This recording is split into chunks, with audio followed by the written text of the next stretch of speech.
Memphis, Tennessee. May 3rd, 1977, 6:23 a.m. Graceland, second floor, master bedroom. Elvis opens his eyes. The room is dark, blackout curtains, no sunlight allowed, never sunlight. He lies still, breathing, just breathing. Each breath takes effort. His body aches, lower back, knees, everywhere. The pills from last night are wearing off. The fog is lifting. The clarity is worse than the fog. He reaches for the nightstand, fumbles in the dark, finds the pill bottle. 2 blue pills. 2 white pills. Swallows them dry. Waits. 10 minutes pass. The fog returns. The ache softens. The clarity fades. Better. He sits up slowly. The room spins slightly, steadies. His feet touch the carpet. Thick shag, white, stained in places nobody talks about. He stands, walks to the bathroom, turns on the light, the mirror. He looks away immediately. Too much, too early. Instead, he splashes water on his face. Cold, sharp, real.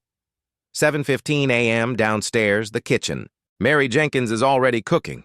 She's been Elvis's cook for 6 years, knows his habits, knows his schedule, knows when to speak and when to stay quiet. This morning, she stays quiet. Elvis sits at the table, small table. Not the formal dining room, never the formal dining room. She brings him coffee, black, no sugar anymore, doctor's orders. Orders he ignores for everything else but follows for this. She brings him breakfast, eggs, bacon, toast. He picks at it. Normally he eats 4 eggs, 6 pieces of bacon, entire loaf of bread. Today he eats 1 bite, pushes the plate away. Mary notices, says nothing. 8:30 a.m.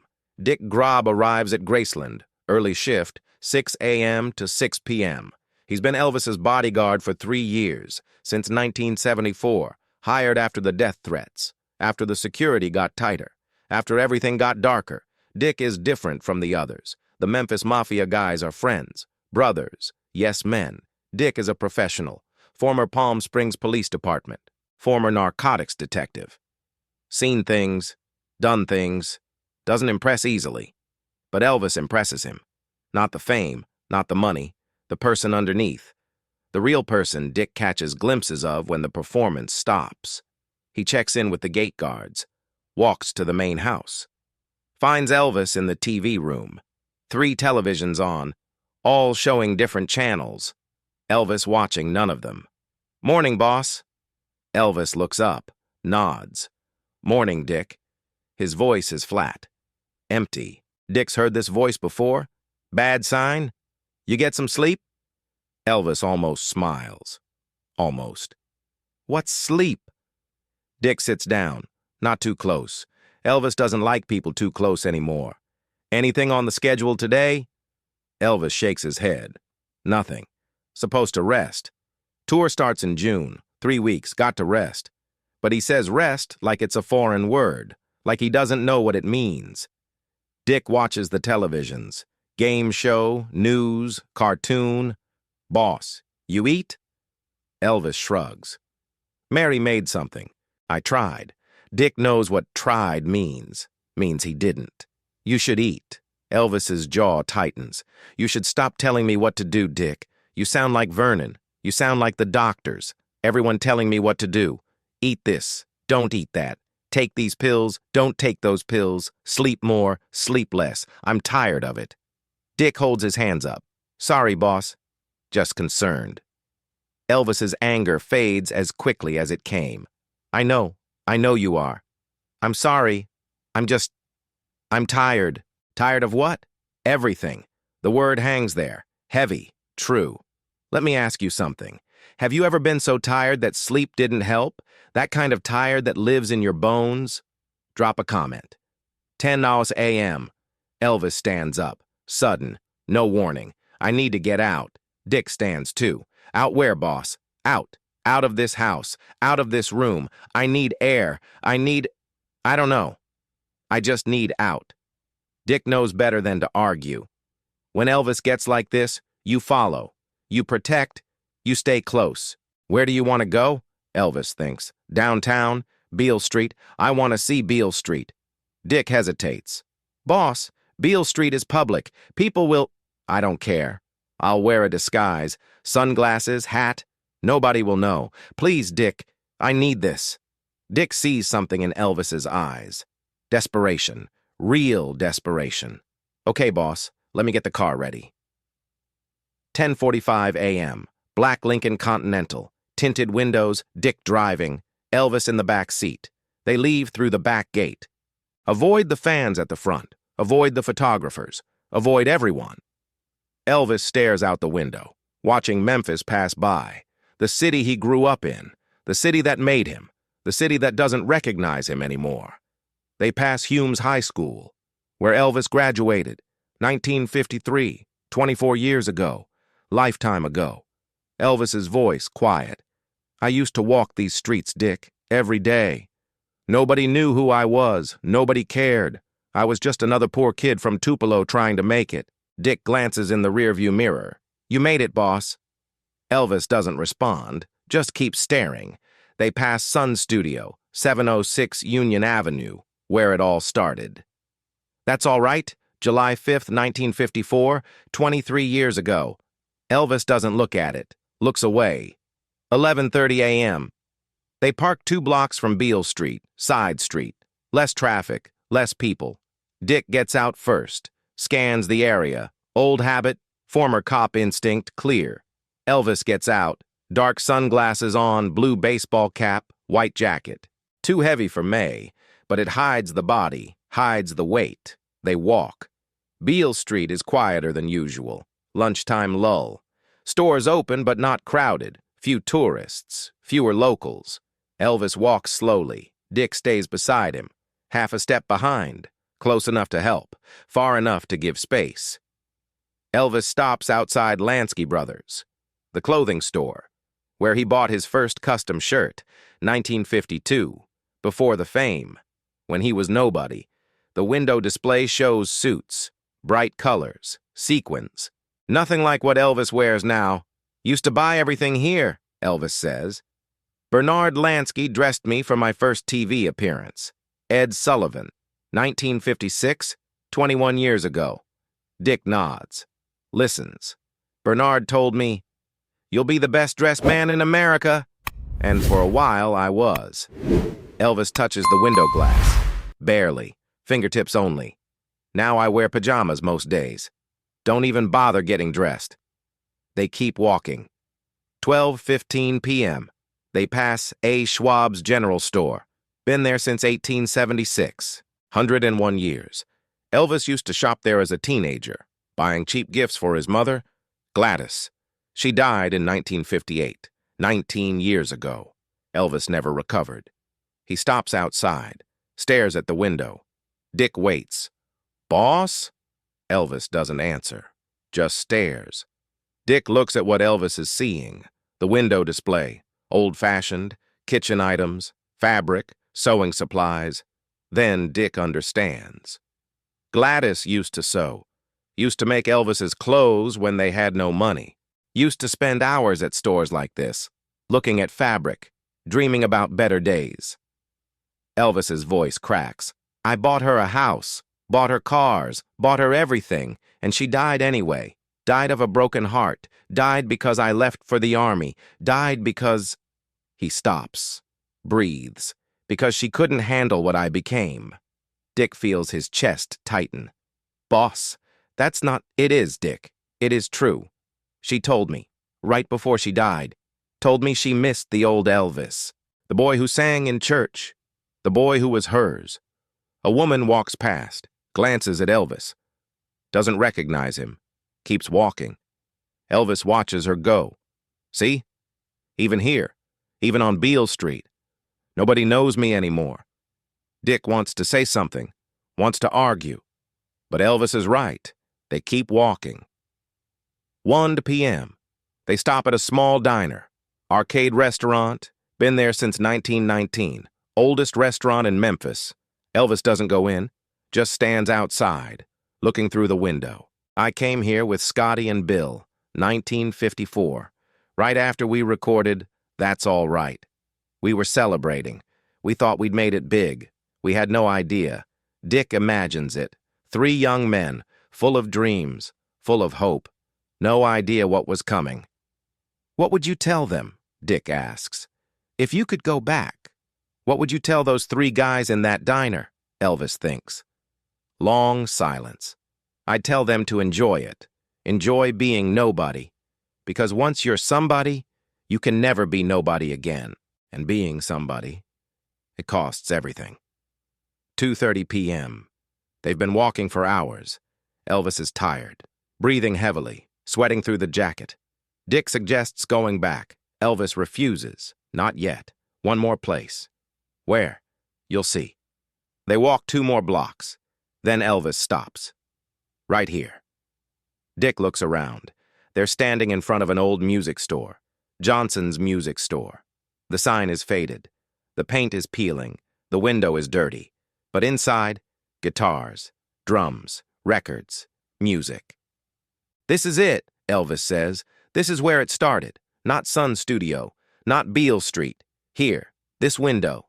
Dick looks at the window, sees nothing special, just old glass, dust, reflection of the street. Elvis steps closer. "I was 19. Working truck driving job for Crown Electric. Made $35 a week. Spent most of it on rent and food for Mama. But every Friday, I'd come here. I'd stand at this window. I'd look at the guitars. Martin D28, Gibson J200. Guitars I'd never be able to afford. And I'd dream." His voice is distant now, lost in memory. "I'd dream about making a record. Just one record. Didn't care if it sold, just wanted to make one. Wanted to hear my voice on a record. That's all." Dick watches Elvis's face, sees something change, something break. "And now I've made hundreds of records, sold millions, made more money than I ever dreamed. And you know what?" "What, boss?" "I'd give it all back. Every record, every dollar, every moment of fame. I'd give it all back to be that kid again. Standing here, dreaming. Because that kid, he was happy. He didn't know yet. Didn't know what it would cost." Dick doesn't know what to say. There are no words. Elvis takes off his sunglasses, folds them, looks directly at the window, and that's when it happens. 3:47 p.m. The light shifts. The sun breaks through clouds. The window becomes a perfect mirror. And Elvis sees himself, really sees himself. Not in a bathroom at Graceland. Not in a dressing room mirror. Here, in the same window where he saw himself at 19. The contrast is brutal. Then, thin, hopeful, hungry. Now, bloated, lost, broken. Elvis stares. Dick watches Elvis stare. 30 seconds pass. 1 minute. Elvis's hands start to shake, just slightly, but Dick notices. Then Elvis speaks, voice barely audible. "Dick, look at that." Dick looks at the window, sees Elvis's reflection. "Boss!" Elvis's voice gets stronger, harder. "That's not me! That can't be me!" Dick shifts his weight. Uncomfortable. "Boss, we should—" Elvis cuts him off. Louder now. "I used to look at this same window. 1954, right here. I was 19. I'd stand here every week, looking at guitars I couldn't afford, dreaming about making records, dreaming about being somebody." His voice cracks. "Now look what's looking back." Dick tries to help. "Boss, you've had a long career. You're tired. After this tour—" Elvis shakes his head. "No. You don't understand, Dick. I'm not talking about being tired. I'm talking about disappearing. That kid who stood here in 54, he's gone, completely gone. And this thing in the glass, I don't know who this is." A car drives past, slow. The driver glances at Elvis, doesn't recognize him or doesn't care. Keeps driving. Elvis watches the car disappear. His jaw tightens. Even that. Nobody looks twice anymore. You know why? Because I'm not Elvis anymore. I'm just some fat guy in sunglasses, just another nobody on Beale Street. Dick feels something crack in his chest. He's protected Elvis from so many things. Threats, fans, danger. But he can't protect him from this. From truth.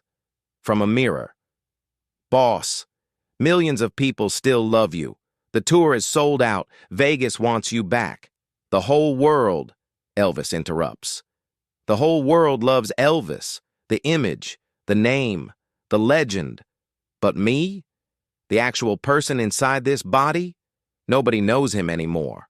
I don't even know him anymore. He points at the reflection. That person there? I see my father. I see Vernon getting old, getting sick, getting used up by life. And I swore, Dick, I swore I'd never end up like him. Swore I'd be different, better, stronger. His voice drops to a whisper. But here I am, worse than him. At least Daddy knows who he is. Dick wants to argue, wants to say something comforting, but Elvis isn't looking for comfort. He's stating facts. Boss, Dick says carefully, you've given everything to your music, to your fans. That takes a toll, but you're still you, still the same person. Elvis laughs, bitter, sharp. Am I? Am I really, Dick? Tell me. When you look at me, do you see Elvis Presley? Or do you see an impersonator? A bad copy? He stops, stares harder at the reflection. A ghost. The word hangs in the air. Heavy, final. Dick Grobb, in his memoir years later, will write about this moment. I've seen combat. I've worked narcotics. I've seen people at their worst. But I've never seen a man more broken than Elvis was in front of that window. He wasn't crying, wasn't yelling. He was just hollow. Like looking at a person who'd been scooped out from the inside. The body was there. The voice was there. But the soul was somewhere else. Maybe somewhere in that window. Maybe in 1954. Maybe gone forever. Elvis takes off his cap, runs his hand through his hair. Dyed black. It's been dyed for so long he doesn't remember his natural color anymore. Everything about me is fake now, he says. The hair, the tan, the teeth, the smile, all of it. I'm a product, a brand. Elvis Presley, TM. He puts the cap back on. You know what the worst part is? What, boss? I did this. Nobody forced me. Nobody held a gun to my head. I chose this. Every step, every decision. I wanted to be famous, wanted to be loved, wanted to be special, and I got exactly what I wanted. He turns to Dick, eyes wet. Not crying, just wet. Be careful what you wish for, Dick, because you might get it, and it might destroy you. A young couple walks past, holding hands, laughing. They don't even glance at Elvis. Elvis watches them disappear around the corner. I had that once. Had a girl. Had hope. Had a future that was mine. Not the world's. Mine. Dick knows he means Priscilla. They divorced in 1973, 4 years ago. Elvis never recovered from that either. Do you think she'd recognize me now? Elvis asks. The person in that window. Do you think Priscilla would even recognize me? Dick doesn't answer. Can't answer. Because honestly, he doesn't know. 4:15 p.m. They've been standing in front of the window for 28 minutes. Dick's training says they should move. Standing still too long. Security risk. But he can't make himself suggest it. Elvis needs this moment. Whatever this is, however painful. Finally, Elvis speaks again. I'm 42 years old, Dick. 42. My life should be ahead of me. Should have decades left. But I can feel it. Feel it ending. Feel my body shutting down. And you know what scares me most? What? That when I die, people won't remember me. They'll remember Elvis. The image, the icon. The guy who shook his hips and sang love songs. But me? The real person? That kid from Tupelo who just wanted to make his mama proud? He'll be forgotten. Dick's voice is firm now. That's not true, boss. People will remember. Elvis holds up his hand. Stop. Please. Don't lie to me. Everybody lies to me. The colonel, the doctors, the fans, everyone tells me what I want to hear. Just once, I need the truth. Dick takes a breath. Okay. The truth. You want the truth? Yes. The truth is, I don't know. I don't know what people will remember. But I know this. I will remember. I'll remember this moment. I'll remember you standing here being honest, being real. That's the Elvis I'll remember. Elvis studies Dick's face, looking for lies. Finds none. Thank you. 2 words. Quiet, but genuine. 4:30 p.m. Elvis puts his sunglasses back on, adjusts his cap, turns away from the window. Ready to go? Yeah, I'm ready. They start walking back to the car. After half a block, Elvis stops, turns around, looks back at the music store, at the window. Dick stops too. You okay, boss? Elvis nods slowly. You know what I realized? That kid in 54, he wanted to be somebody. He got his wish, but he paid a price. And that price was himself. He takes one more look. Goodbye, kid. I'm sorry. I'm so sorry. Then he turns, walks away, doesn't look back again. Dick drives them back to Graceland.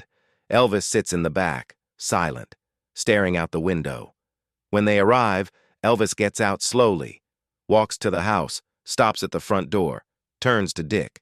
Don't tell anyone about this. About what I said, about the window. I won't, boss. Elvis studies him. I mean it, Dick. Not Joe, not Charlie, not anyone. This stays between us, I promise. Elvis nods, satisfied. You're a good man, Dick. You actually listen. You actually see me. Most people just see the image. But you see me. Dick doesn't know how to respond. Elvis continues.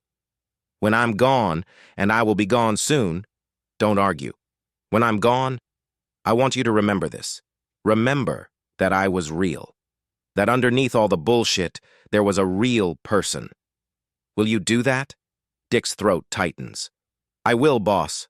I promise. Good. Elvis turns, opens the door, steps inside. The door closes. Dick stands there, alone, in the circular driveway, in front of Graceland, and he knows. Knows that something changed today. Something broke. Something ended. He doesn't know that in 3 months and 13 days, Elvis will be dead. But he knows something is ending. He can feel it.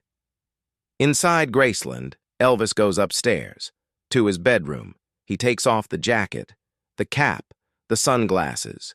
He stands in front of the bathroom mirror, the one he usually avoids. This time he looks, really looks, and he sees the same thing he saw in the window. A stranger, a ghost, someone he doesn't recognize.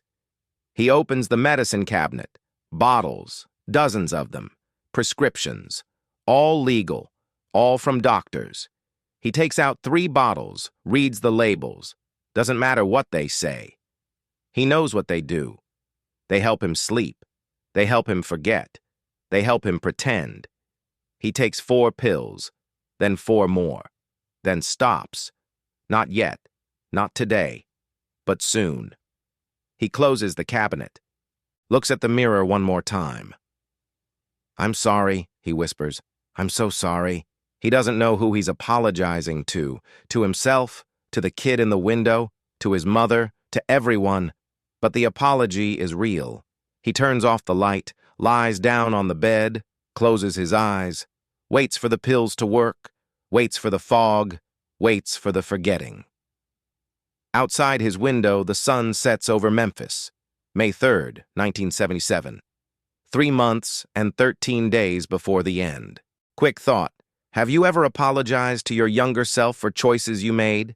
Sometimes we all owe ourselves that conversation. Drop a comment. Dick Grob doesn't sleep well that night, or the nights after. The image of Elvis in front of that window stays with him. The broken voice, the wet eyes, the truth. He tells no one, keeps his promise, but he starts paying closer attention. watching Elvis more carefully, looking for signs, looking for hope. He finds signs, but not hope. May turns to June. June turns to July. The tour happens. Vegas, Dallas, Denver, city after city. Elvis performs, still gives everything on stage, still moves, still sings, still connects with the audience. But off stage, he withdraws more, speaks less, smiles less, exists less. Dick watches it happen, helpless. Other bodyguards notice too. But they don't know about the window.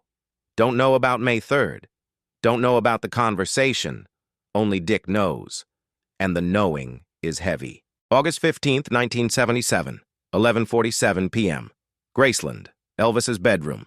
Elvis can't sleep. The pills aren't working anymore. Need more. Always need more. He picks up the phone.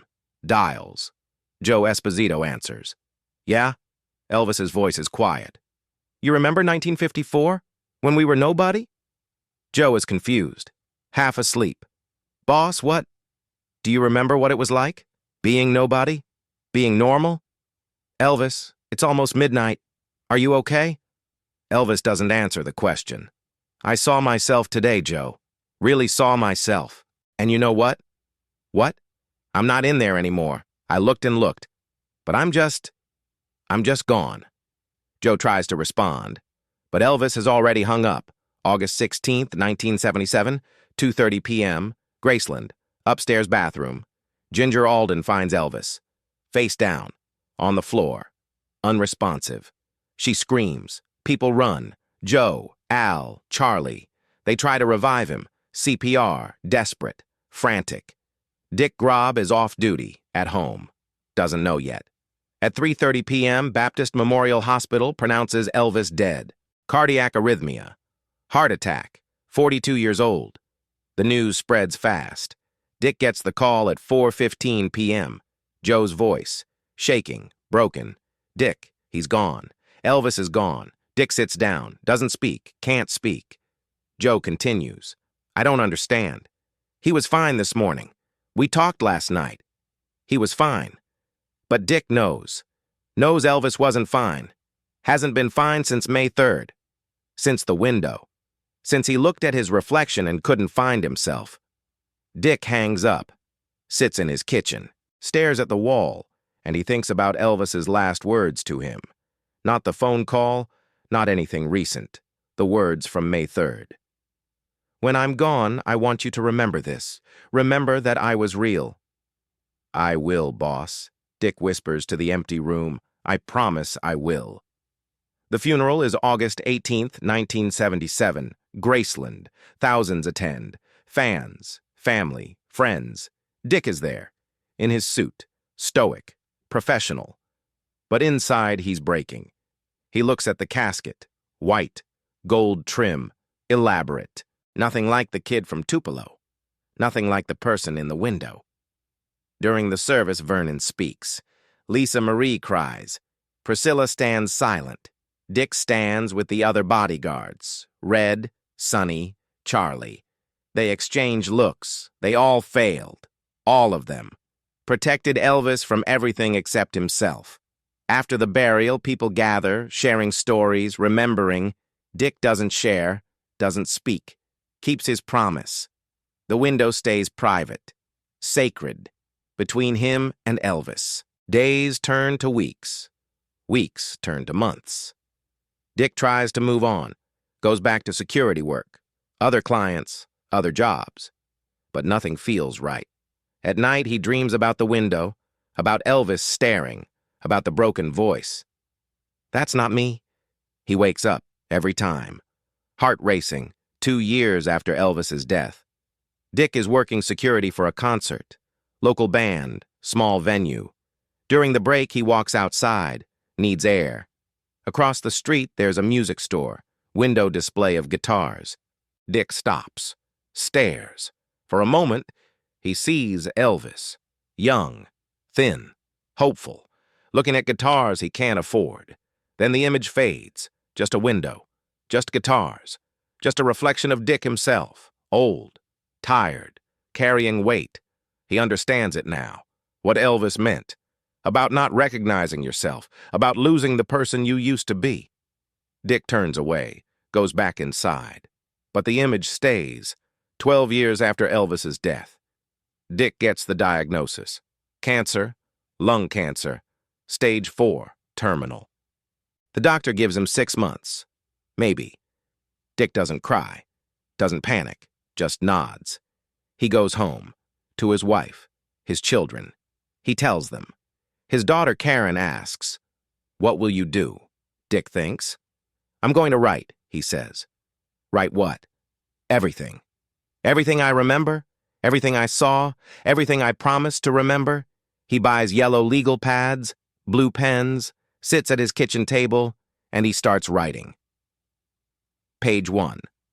My name is Richard Grob. I was a bodyguard for Elvis Presley from 1974 to 1977. This is what I remember. He writes every day, through the pain, through the treatments, through the exhaustion. Chapter 7 is about the window. He writes it in one sitting, 11 pages, blue ink, every detail. When he finishes, he reads it. Tears fall on the paper, smudge the ink. He doesn't rewrite it, leaves the smudges. They're part of it. Karen finds him at the table, crying, paper in front of him. Dad? Dick looks up. I promised him, he says. Promised I'd remember. Promised I'd remember that he was real. Karen sits down, reads the chapter. When she finishes, she's crying too. This is beautiful, Dad. Dick shakes his head. It's sad. It's the saddest thing I ever saw. He closes the notebook. Don't publish this. Not now. Not while people only want the myth. Wait. Wait until people are ready for the truth. October 3rd, 1989. Dick Grob dies. 63 years old. The memoir is incomplete. 247 pages, 11 chapters.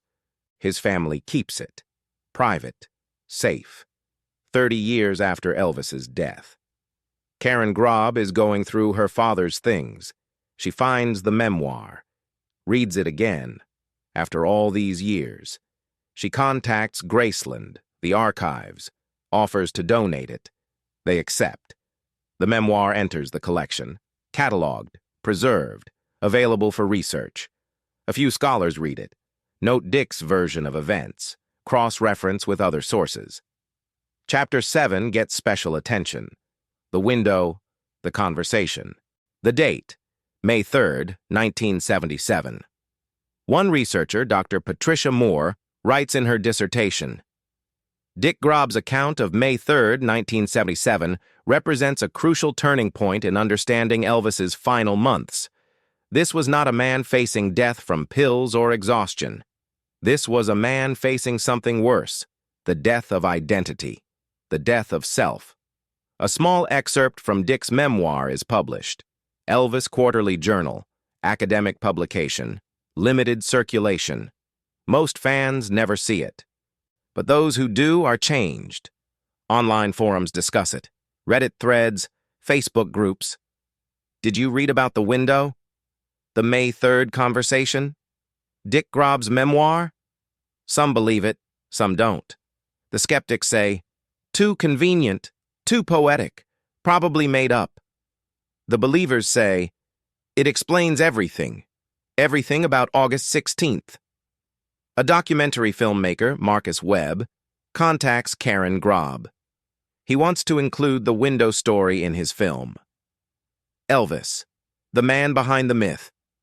Karen agrees, on one condition. Use her father's exact words. No dramatization, no actors, just the words. Marcus agrees. The documentary airs on PBS, limited audience, mostly Elvis fans. But in the final 20 minutes, an actor reads Dick's memoir entry. Word for word, voice over black screen, just Dick's words. I've seen many things protecting Elvis, scary things, beautiful things, strange things. But the saddest thing I ever saw was Elvis looking at his own reflection and not recognizing the man looking back. That day, I realized we weren't just protecting a person. We were protecting a memory, a ghost, something that was already gone. The screen fades to a photo. Elvis in 1954. Young, thin, looking at a guitar store window. Then another photo. Elvis in 1977. Old, heavy, looking away from the camera. The contrast says everything. 40 years after Elvis's death, Memphis installs a memorial, a plaque, 2 blocks from Johnson's music store. It reads, Elvis Presley walked these streets as a teenager, dreaming of music. He returned as a legend, searching for himself. The unveiling ceremony is small. City officials, Elvis Presley Enterprises representatives, a few fans. No one mentions the window. No one mentions Dick Grob. No one mentions May 3rd, 1977. But Karen Grob is there, standing quietly in the back. After the ceremony, she walks to Johnson's music store. The building is different now, souvenir shop. Memphis Music Memories. But the window is the same glass Elvis looked through. Karen stands there, same spot her father stood, same spot Elvis stood. And she looks at her reflection. She's 63 years old, the same age her father was when he died.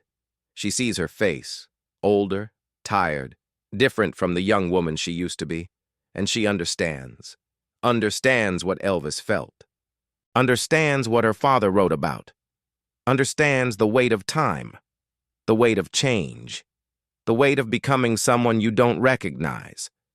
She touches the glass, whispers, "Thank you, Dad, for keeping the promise, for remembering." Then she walks away. Today, the window remains. Old glass, dusty, slightly warped. Tourists walk past it every day, taking selfies, buying souvenirs, listening to music. They don't know that on May 3rd, 1977, Elvis Presley stood exactly where they're standing, looking at himself, losing himself, saying goodbye to himself. The glass keeps the secret. Silent, patient, waiting. Dick Grob's memoir sits in the Graceland archives. Temperature-controlled room, acid-free boxes, white gloves required. Page 94, Chapter 7, blue ink, smudged from tears. His handwriting is neat, precise, former cop training. Every word is true. Every detail is accurate. Every emotion is real. Researchers can access it. Few do. Because most people want the myth, want the king, want the legend. They don't want a man standing at a window lost. But the truth is there, in blue ink, on yellow paper, in careful handwriting, waiting, for anyone brave enough to read it, for anyone ready to understand that Elvis Presley was a person, a real person, who got lost, who couldn't find himself, who looked in a mirror and saw a stranger. Quick thought. When was the last time you truly recognized yourself? Not the image you project, but the person underneath? Sometimes the scariest thing isn't becoming someone new, it's forgetting who you used to be. Drop a comment if this resonated. There's a psychological term for what Elvis experienced: depersonalization. It's when you feel disconnected from yourself, when you look at your own hands and they feel foreign, when you hear your own voice and it sounds wrong, when you see your own face and don't recognize it. Common in trauma survivors, combat veterans, abuse victims, but also in people who live double lives, public figures, celebrities, anyone whose image becomes more real than their identity. Elvis lived the ultimate double life. Elvis Presley, the person. Elvis, the brand. And by 1977, the brand had consumed the person. Dr. Patricia Moore, in her dissertation, writes, "The window incident represents the moment Elvis became consciously aware of his own depersonalization. He'd been living with it for years, the disconnect between public and private self. But on May 3rd, 1977, he saw it, literally saw it in his reflection. And that awareness, that seeing, may have been the final straw, not the pills, not the exhaustion, the awareness that he was gone." Lisa Marie Presley, in a 2003 interview with Rolling Stone. "People ask me what my dad was like, and I don't know how to answer, because he was two people. There was Daddy, the person who read me bedtime stories and made me laugh. And there was Elvis, the person on stage, in the papers, in everyone's imagination. And I think toward the end, Daddy got lost. Elvis won, and that's what killed him. Priscilla Presley, in her memoir. In the early years, I knew exactly who Elvis was, the real Elvis. The boy from Tupelo, the mama's boy, the spiritual seeker. But as the years went on, that person appeared less and less. It was like watching someone disappear in slow motion. By the end, I'd talk to him and wonder, is Elvis even in there anymore? Red West, Memphis Mafia member, in a 1979 interview. We enabled him, all of us. We gave him everything he wanted, said yes to everything, never pushed back, and we watched him disappear, watched the real Elvis vanish, and this creation take over, and we did nothing. We're all guilty. But Dick Grob's account is different. He wasn't trying to enable, wasn't trying to control, wasn't trying to profit. He was trying to protect. And in trying to protect, he saw, really saw, the person underneath, the person drowning, the person lost. And he couldn't save him. Nobody could. Because by May 3rd, 1977, Elvis was already gone. The body kept moving, the voice kept singing, but the person, gone. Dissolved, consumed, disappeared into the reflection of who he used to be. There's a photo, taken by a tourist. May 3rd, 1977, Beale Street, published years later in a Memphis history book. The photo shows Beale Street, afternoon light. Few people visible. In the background, barely noticeable, two figures. One tall, wearing sunglasses and a cap. One shorter, standing close. The photo is grainy, unclear. But the caption reads, Beale Street, May 1977. No one noticed it at the time, but years later, after Dick's memoir was published, people looked closer. Is that Elvis? Is that Dick Grob? Impossible to confirm, but the timestamp matches, the location matches, the description matches. Some believe it's them, others say it's too unclear, too coincidental. But Karen Grob has the photo, framed in her home. She believes. The store window on Beale Street has been replaced twice since 1977, once in 1998 when the store closed, once in 2011 when the building was renovated. The new glass is cleaner, clearer, modern. Not the same glass Elvis looked through. But does it matter? The location is the same. The street is the same. The moment happened there. And moments don't need the original glass to be real. If you visit Beale Street today, you can stand where Elvis stood, outside the souvenir shop, former Johnson's music store. You can look at your own reflection, see yourself, see who you've become. And maybe, if you're honest, you'll have your own window moment. Your own realization, your own recognition, or lack thereof. Because we all change. We all become people we don't recognize. The question is, do we notice? Do we stand at windows and see the truth? Or do we keep walking, pretending, performing? Elvis noticed. May 3rd, 1977. 3:47 p.m. And maybe that noticing, that seeing, that brutal honesty, maybe that was the bravest thing he ever did. Not the performances, not the breaking of barriers, not the music. The bravest thing was standing at a window and admitting the truth. That's not me. That can't be me. Dick Grob kept his promise. He remembered. He wrote it down. He preserved it. And now we remember too. Not just Elvis the icon, not just the king of rock and roll, but Elvis the person, the boy from Tupelo, the man at the window, the human being who got lost in his own reflection. There's a line in Dick's memoir, near the end of chapter 7. When Elvis walked away from that window, I knew I'd witnessed something important. Not a performance, not a breakdown, but a moment of absolute truth. And truth, real truth, is the rarest thing in the world, especially for someone like Elvis. The world wanted lies, wanted the myth, wanted the show, But for 5 minutes, standing at that window, Elvis gave me truth, gave himself truth. And that's the Elvis I choose to remember. Not the jumpsuit, not the stage, the man at the window, lost, honest, real. And unfortunately, they don't make men like Elvis Presley anymore. Not men who give everything, not men who lose themselves in the giving, not men brave enough to stand at a window and face the truth. They don't make them anymore. And maybe that's for the best, or maybe that's the saddest thing of all.